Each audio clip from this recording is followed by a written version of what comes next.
Today I'm going to show you a quick get ready with me, but not so quick get ready with me. I actually filmed this a few weeks ago. I was debating if I was even going to edit it and post it, but I figured, fuck it. I did the work, just show it. So a few things about this video. First off, I'm going to be showing you my favorites from Merit Beauty.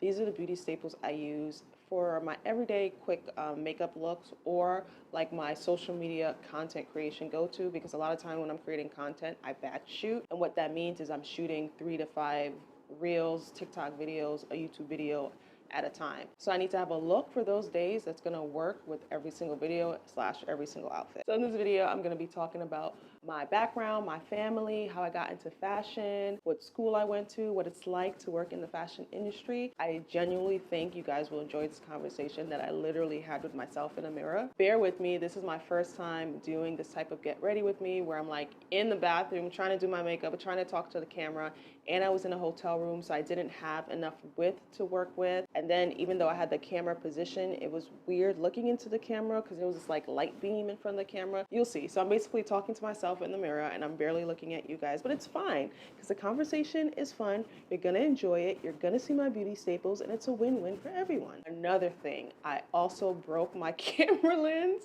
while I was in this hotel room. A mess. I was a straight up mess. So there might be some points in the video where you see my camera trying to focus in and out, but it's struggling. I don't think it happened too much in this video, but if you see it, that's why. So again, please bear with me. So if you have any questions, please ask me in the comments. As usual, everything will be listed in the description box. Without further ado, let's get on to the video. Merit Beauty is my go-to for simple everyday makeup, especially in the summertime because I cannot with a full face of makeup, but also my go-to makeup for content creation. First, I'm gonna start off with my Smashbox, the original Photo Finish Smooth and Blur Primer. When I first started creating content back when quarantine started, I was doing like a full face of makeup every time, and it was way too much work. I started to fall back a little bit because I did not want to do a full face of makeup every single time. I wanted to be able to create content organically without feeling like I had to do a full face of makeup. So I remember like trying different things where it's like, oh, maybe I won't do foundation and maybe I'll do a little eye makeup, or maybe I'll do like easy foundation, no eye makeup. I tried the easy foundation, no eye makeup. I did not like it. I feel like on camera, my eyes look just like little and beady when I don't have eye makeup on. So I was like, no, I need to figure out something else. And that's when actually last summer, Merit Beauty sent me some of their products. They sent me this foundation stick, which I love. I was really nervous about this one because I had to pick my color online, and I was like, ugh. I always get nervous with picking out foundation colors, but somehow I got this one right on the nose. But I guess too, that's like a testament to how their website is set up, because I was able to, based on their images, pick the skin color that best matched mine, and this is perfect, which you'll see in a second.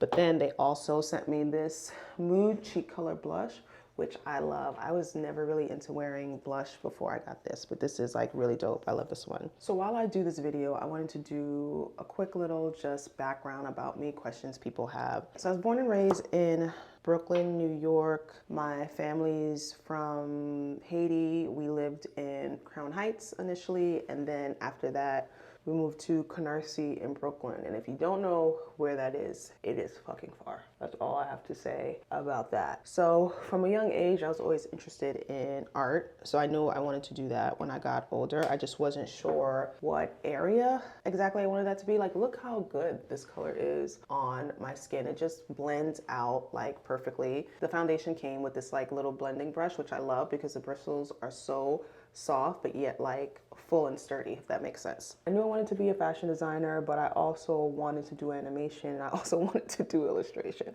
So it was really tough for me to like narrow down and choose. Initially, when I applied to colleges, I actually only applied to Pratt Institute, downtown Brooklyn. I'm such a free spirit, but going away to college like fucking terrified me. I don't know why. I was ready to get out of my fucking house, but also I was terrified of going out of state. The funny thing is, what convinced me that college was gonna be okay and going out of state was gonna be fine was the show Felicity back in the day with Carrie Russell, when she left whatever hometown she was in and went to NYU. Once I saw that, I was like, yeah, I want to go away to school. But I ended up just going to school in Brooklyn. Initially, when I was looking at colleges, I was looking at FIT, I was looking at Pratt. I don't think I looked at that school in LA that I can't remember what it's called, or Cali. I don't know if it's in LA. But whatever school that Lauren Conrad went to, they have a big fashion program, and of course, overseas. But because, again, at the time, I didn't know what I wanted to do, and Pratt kind of had all three. And when I went to the campus, I was kind of obsessed with it, because when you go to FIT, it's kind of just like buildings, different buildings in the city. But when you go to Pratt, it's an actual campus, and that's one thing that I loved, and it drew me to Pratt. So that was the only school I applied to. But again, I initially applied for animation and then submitted a letter to change my major. So I got into Pratt, graduated in 4 years. The fashion program was pretty rigorous. One thing about like fashion schools at the time, which I guess is most schools anyway, it's like they kind of prepare you for what you need to know, but they also don't prepare you for like what the actual work world is like. I feel like FIT was a little bit better about that, because it's not just about fashion design. You need to obviously understand how a garment's made, construction, different types of fabric, but what we didn't learn is how do you communicate that to factories? How do companies run? How do you design with a team in a company? How do you do tech packs? Tech pack is basically like, it could be a PDF, Excel, whatever, but you basically tell the factory how to make the garment and all the components that go in it. So for instance, like this robe, this is some type of waffle fabric, I don't know. So in the tech pack, it would say that the top of this collar is a different fabric. It's like terry. So again, the tech pack would have both of these fabrics in there. I would say, I have this pocket that's on my robe. I would give the dimensions. The top of the pocket is terry and this bottom part is waffle. So I would have to explain that. Then I would also have to explain what stitch to use to sew this pocket to the robe. So stuff like that. But also too, this has like a drop shoulder, which just means this arm seam is not up here, it's down here. So we would have to tell them that. Give the measurements of the garment. Most companies though, they have like a technical person that does all the measurements and stuff, but as a designer, you still should know like what you want and like base measurements for what you're doing within your company. If you guys have any questions about fashion, definitely comment in this video and I'll be glad to answer them, or even make a video of just like what it's actually like to work in the fashion industry, especially for corporate companies, because it ain't as fun as it may seem. Okay, so I have my foundation blended out. It looks great. Sometimes I'll use my NARS concealer to highlight and contour, but I'm not gonna do that today. A lot of times I don't do it because, truth be told, if you are a content creator and you're just curious about like how to get started and what to do, no one can really see exactly what's on your face when you're doing a video. It's so fast, and it's just, especially if you're creating reels and you're creating TikToks, it's like what, a 15-second video, give or take. So it's like, okay, do your base makeup, get some eye makeup, do some highlight lipstick, and you're good to go. Normally it takes me about 15 minutes to do my makeup, so that's not crazy. The next thing we're going to do is use this Brow 1980 volumizing pomade that they sent me. Well, it says pomade. I said pomade. My family's from Haiti, so I'm used to saying pomade in Creole. Pomade. Pomade? I don't know how to say this in English. It's so funny. Growing up in a household where multiple languages are spoken, for the most part, my family speaks Creole at home. Most of my family that came from Haiti can all speak French fluently, so it's kind of like a mix of that. So there were some words where, although my Creole isn't the best, and I'm working on it because Duolingo has a Creole course, which I'm very excited about, but there was always certain words that were always said in another language, so I grew up with that in my head. So certain things, like for a long time, I just could not say in English until it came up and I was like, oh, what is this word in English? Like avocados. I know avocados are all the hype now, but back in the day, you couldn't like give avocados away for free. But in my household, we always ate avocado, and in Creole, it's called zabuka. So I always knew it as that name. Or like headscarves, because we always said mouchoir in my household. I remember being in high school one day, we were talking about something and I was like, yeah, the mouchoir. And my friends were like, what? And then when they finally figured out what I was talking about, they were like, headscarf girl? I was like, yeah. Back to this. So let's see what it says. Minimalist beauty, a nod to the brows of the 80s, the pomade Gives you thick, fluffy brows that hold all day. Brush your brows up and out, wiggle the brush to add volume where you need, let dry, come back for a second coat if you're feeling bold. Okay, feeling a little bold, so let's check this out. What color did I get? Actually, black brown. So what else? Graduated from Pratt in 4 years. While I was there, I interned at Fila, which was an amazing experience. So funny. So what class was this? It was, or what the title of the class is, but basically each week our teacher would give us a theme or concept to design around. You would design a group. I think it had to have been maybe 8 to 10 pieces. And then we had to design it, sketch out the flats, get fabric, and then present every week. And there was one week I didn't come with my work and she was like, what's going on? And I was like, literally, I don't have a job right now. I think I had lost my job at Aldo. Did I leave Aldo? I can't even remember now. And I was like, I don't even have any money. And my dad was already sick at the time. My mom was already struggling. So everything I provided, I had to provide everything for myself when I was in school. So she wasn't upset, surprisingly, but she was like, you know what? I'm going to help you out. I'm going to refer you to a place I used to work. I think they're looking for interns and it pays.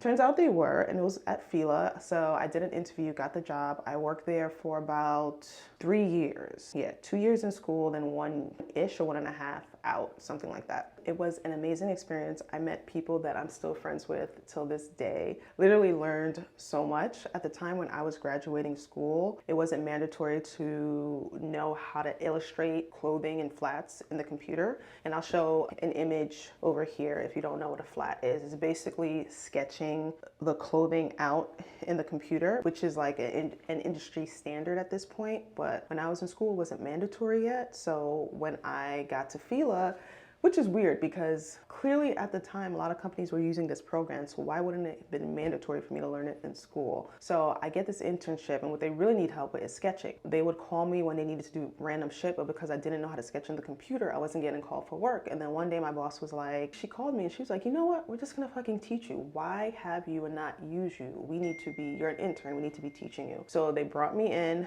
literally everybody was teaching me how to sketch. It was amazing. The assistant was stuck with me. I remember her name was either Joanna, absolutely sweetheart. I've been trying to find her on Facebook, just if anything, to say like, thank you so much. She's the one person that I haven't spoken to since I left the company. A lot of people were involved in teaching me, but she was the main one that was like stuck with me, would have to break things down. But once I got it, and I was like working consistently every single week. So from there, I graduated school, and unfortunately they couldn't afford to hire me full time. So I started looking for jobs and I applied for a few. You know, it's funny, back in the day when I was looking for a job, a suit was kind of like standard for a job interview. I remember going to Macy's and getting this really nice, like linen-esque, it was like maybe a silk linen blend suit. It was really fucking dope, and it was Calvin Klein. And I started wearing that for my interviews, but then quickly realized that fashion is a different world that plays by its own rules. And I do not, unlike the rest of the world, I did not need to wear a suit to interview for jobs.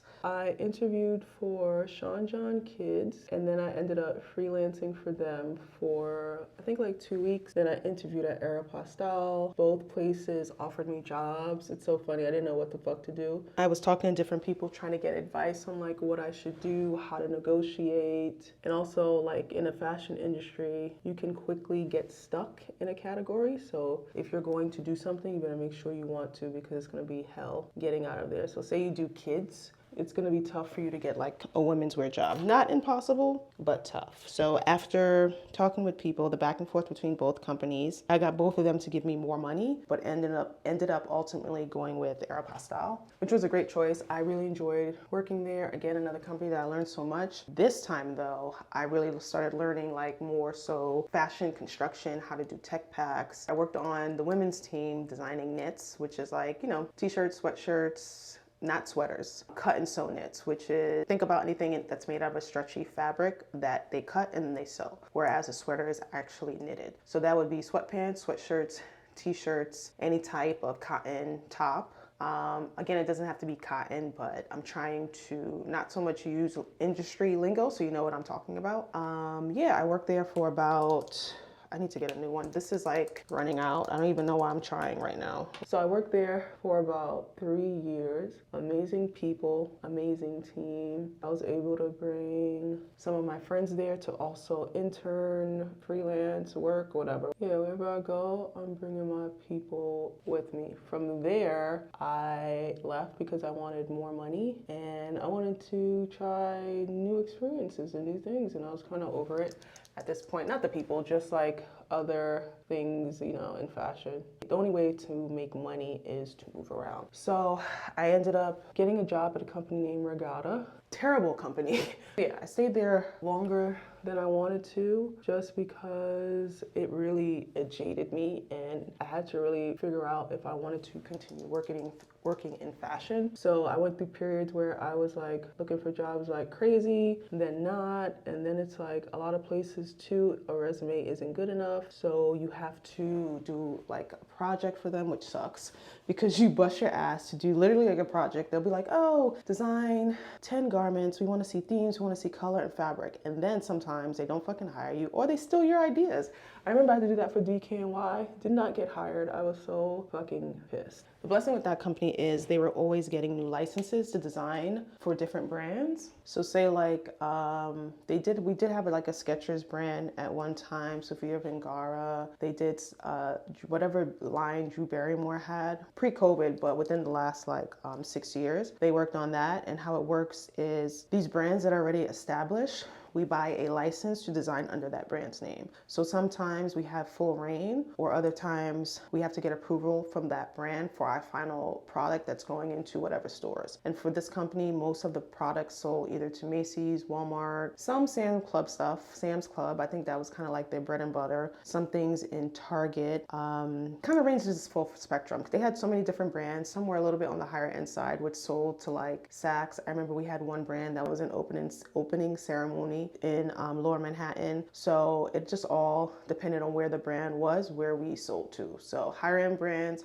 high end retailers, low end brands, low end retails, you get it, so on and so forth. So yeah, the blessing with that company is that I got to move around a lot, try so many different things, but then also because I was so jaded, I was like, I don't want to do fashion like this, mass market, because it's not fun, it's exhausting, and pretty much you're designing what everybody else wants. No one cares about your opinion for the most part. I remember getting so annoyed with my bosses sometime. I had a handful of amazing bosses there, but for the most part, most people, it was just like, it was a terrible experience, and they get you so excited, oh, design this, design that, and it's like, but then they change everything. So it's like, you already know what you want, so why don't you tell me what to design? I don't care. I just want to get paid. I'll sketch it, do what you want, just tell me. But it never ended up working like that. I did work on Kenneth Cole though, which was really fun. That was a great team. Got to work on Skechers, which the brand is kind of, but that also was an amazing team. And we actually did amazing work, but the company completely like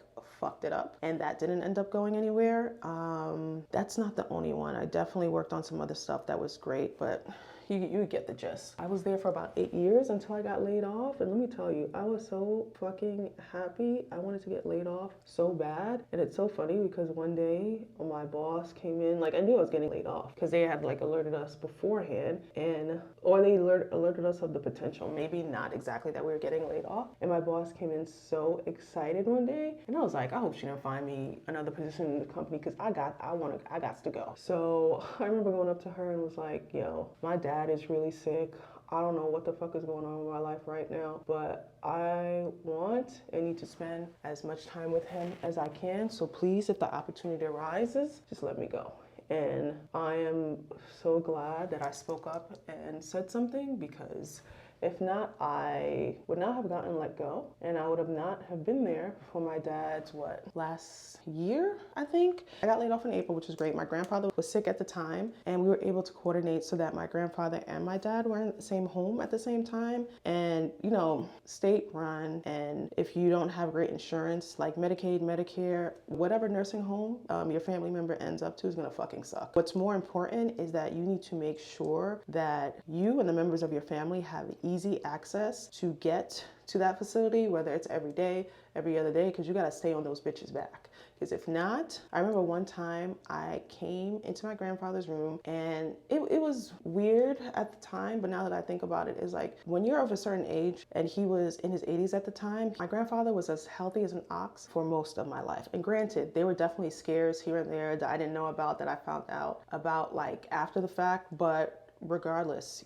he could walk, he could do all these things, he could talk, he was going to the city by himself, doing all types of stuff. So then he got like Bell's palsy, when your mouth is kind of like messed up and one side is paralyzed. He had to go in for surgery, and I remember going there that day, waited for him to go in, waited for him to come out. He woke up, I spoke to him. Then he had got pneumonia. What's killers for old people, especially older people in that age, is getting pneumonia in the hospital and being intubated. There's a great chance for anyone who gets intubated that tube is never going to come out of your throat. But when you're older, chances are significantly higher, and that's what happened to him. So he went from being mobile literally one day to not, and then being in a hospital for a long time, then being in the home. And there were times in the home where he was alert, sometimes where he wasn't, but I remember getting there, that was still a time where he was alert, he was he was alert, looking around, like squeezing my hand, and I could tell something was bothering him, but again, he couldn't talk. And then I leaned on the bed, and I was like, why is the bed so cold? I lifted up the sheet. There was literally so much piss underneath him that was air drying because the window was open.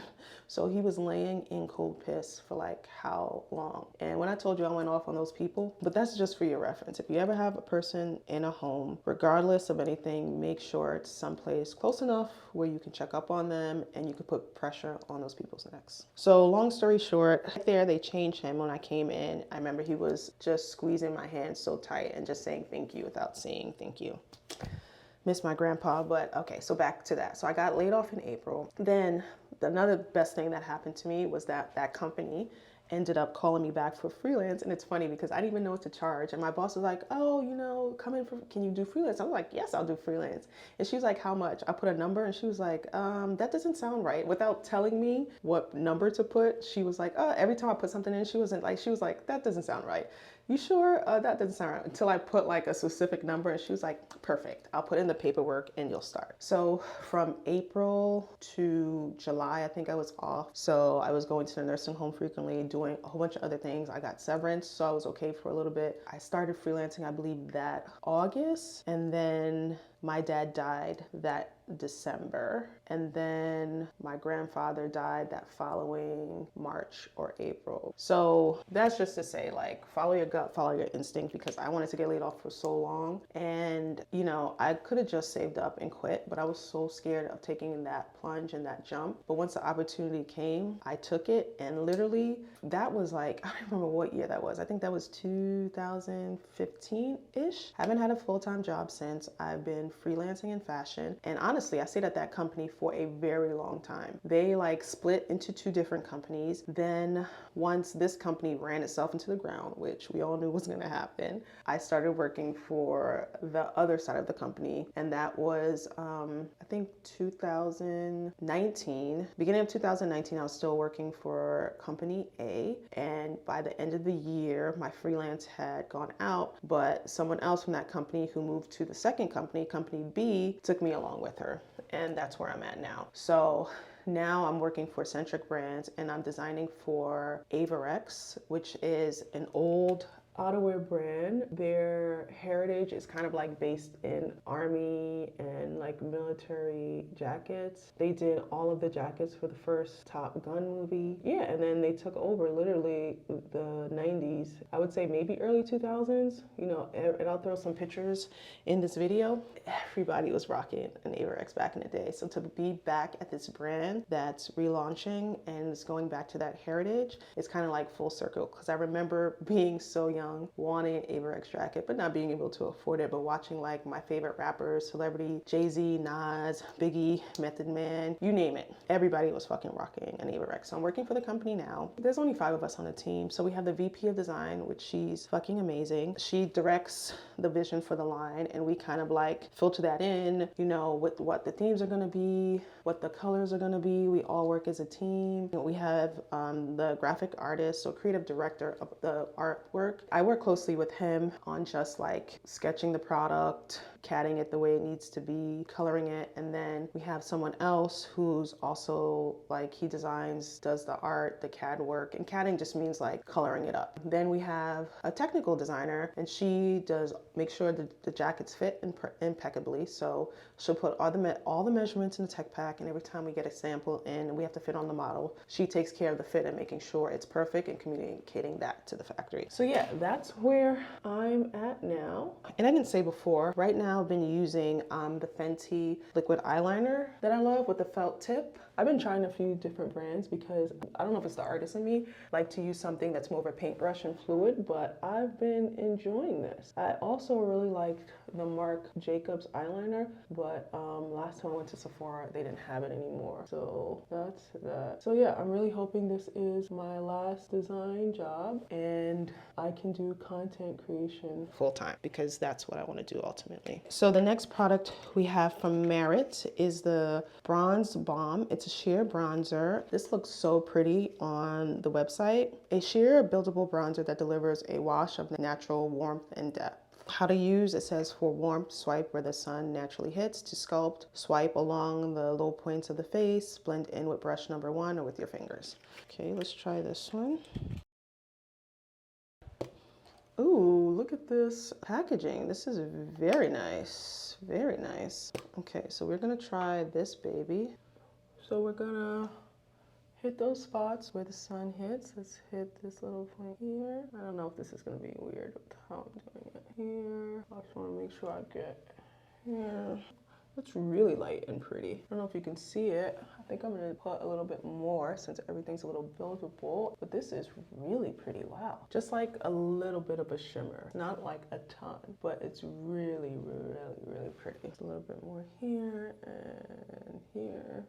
So yeah, so that's pretty much it for me right now. Focusing on content creation full time. And that's it. I think what I am going to do though is I'm gonna use my Anastasia Glow Kit to just highlight like corners of my eyes, because I think that looks great on camera. Yeah, content creation full time is my goal, but Instagram is fucking playing with me and holding me back because they don't want to give your girl views, but hopefully that's changing. Instagram fucking sucks right now, but I'm sticking it out. Kind of no choice. It's like, although Instagram ain't the girl no more, she's still one of the girls, so I have to give her a little bit of her play. As pissed as I am, I'm also a little happy that Instagram is playing me, because it's giving me the push to also try the platforms like TikTok, YouTube, Snapchat, Thriller, and just see what works and what doesn't work. And also focus on my blog.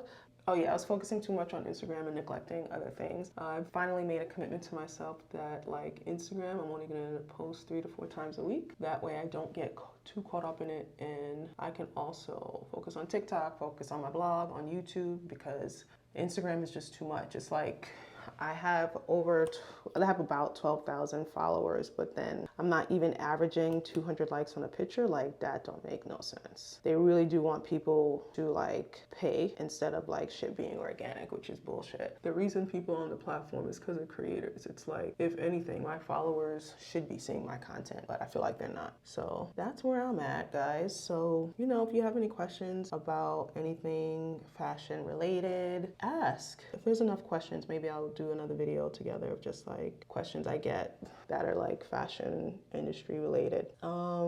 Although I want this to be my last job, I would probably do like fashion consulting. I like doing that. What I've learned from freelancing is I like doing different things in terms of like different categories instead of just being stuck in a box of just doing women's knit tops all the time. I like doing women's wovens. I also have been doing men's, and I like that. Before I started, if I didn't say before, Averex is predominantly, well, it's a menswear brand. We're trying to branch into women's. Hopefully it happens, because we have made some women's samples that are really freaking cute, but there has to be interest in order for us to produce that. So we'll see what happens with that. But prior to Averex, I worked at Sean John, which was an amazing experience because that was really my first go at doing menswear, and I met some amazing fucking people, like friends for life people. I remember summer before COVID, we were wilding the fuck out. Like, It was crazy. Normally I put on my setting powder before the stuff, but I completely forgot. So I'll just do a light dusting. Yeah, like the summer before COVID, in my company, we always got like summer Fridays. When I tell you we spent every summer Friday together drinking and like partying and having fun until like 12, 1, 2, 3 o'clock in the morning, it was insane. It was such an amazing experience too. It was so much fun. I'm glad I did it with that group of friends because I'll probably never do it. Well, I'm too old. I'll never do anything like that in my life again. I'll do it for a day, but every Friday, oh my God, it was amazing. They're like my best friends for life. They stuck with me. I think that's it, folks. I'm really loving how this looks. Like, this is perfect for just content creating, easy, on the go. This is like attainable makeup for every day because I have done my makeup more consistently in COVID than I have my entire life because I was not wearing no makeup to go to a fucking job that I hated, that I was slaving away at all day. It's not happening. But now with Merit Beauty, I feel like not only was I not about to get up and do makeup for a job that I fucking hated, but also too, it's like, I also forgot to mention that I had my own accessories brand for a while, and I'll show you guys some pieces in the video because I love the work that I did, but what happened was I got burnt out because I was doing everything by myself. I was working on 9 to 5, which was really like a 9 to 6, then coming home, making things, shipping things out, maintaining social media, maintaining my website. It was way too much. And although I'm not currently working on it now, I do plan on bringing products back, but I need to do it in a way that's more conducive to my lifestyle and my mental health because how I was doing it before, it was bad. So if anything changes with that, I'll let you guys know because I definitely do want to get back into making accessories again. So back to what I was saying about like not wearing makeup to a job I hate, but then also I'm going to bed at like 2 o'clock in the morning working on my brand, literally waking up 25 minutes to an hour before I had to leave. It was a mess, hot mess every day. Well, all of us, because yeah, everyone was kind of on the same wavelength. And then also too, which is something that I'm also grateful for this company for teaching me. A lot of times, even though we were like a mass market company, if we needed a quick turnaround for a sample, meaning we didn't have time to send a tech pack over to China to wait 2 to 4 weeks for a sample to get back. If we needed it within the week, we would just use sample rooms in the city. So I spent a lot of time to literally just like running back and forth from my job to the garment district. And technically I was in the area, but still it's like back and forth all day, bringing fabric to one place, getting fabric dyed at another place, buying trims at another place to bring it to the sample room, and then back and forth all day. It was like too much. I wasn't doing all this for that. So now I'm going to use rose water to set my face. I normally either use rose water or the Urban Decay setting spray. I can't remember what it's called, but I'll post a link in this video. I currently don't use this Tata Harper Floral Essence, but I did love it. I did love it when I did. I normally just use, I think the Herbal something brand, and I just use this as my travel container. I'll also post a picture of that. This spray is harsh. Jesus. So yeah, guys, that is pretty much it for me and my fashion journey, content creation journey. And that is it for this video. I hope you guys love this quick little get ready with me, again, featuring Merit Beauty. Please, please, please, if you have any questions about fashion design, content creation, please ask me in the comments. I really do enjoy helping people and putting people on in whatever way I can. I am not a gatekeeper, and I strongly dislike people who are, because the only way we come up is if we all support each other. I'm trying to get my schedule together. So my goal is to post, again, Instagram 3 to 4 times a week. TikTok is kind of just like up in the air right now because TikTok is so like free. It's not like Instagram where it's this perfect aesthetic. I can make videos in bed with my dog and then that's fine. Obviously that's not the only thing I want to do, but I'm kind of learning and being more fluid with TikTok. YouTube, my goal is minimum 1 video a week. If I could do multiple videos, I will do that. Maybe a short form video, a longer form video, we'll see. But yeah, if you enjoyed this video, make sure you hit that like button. And again, if you love fun fashion and relatable content, subscribe to your girl. This way you'll get notifications anytime I upload a new video, which going forward will be once a week, and I don't want you to miss it. And on that note, I bid you adieu. Peace.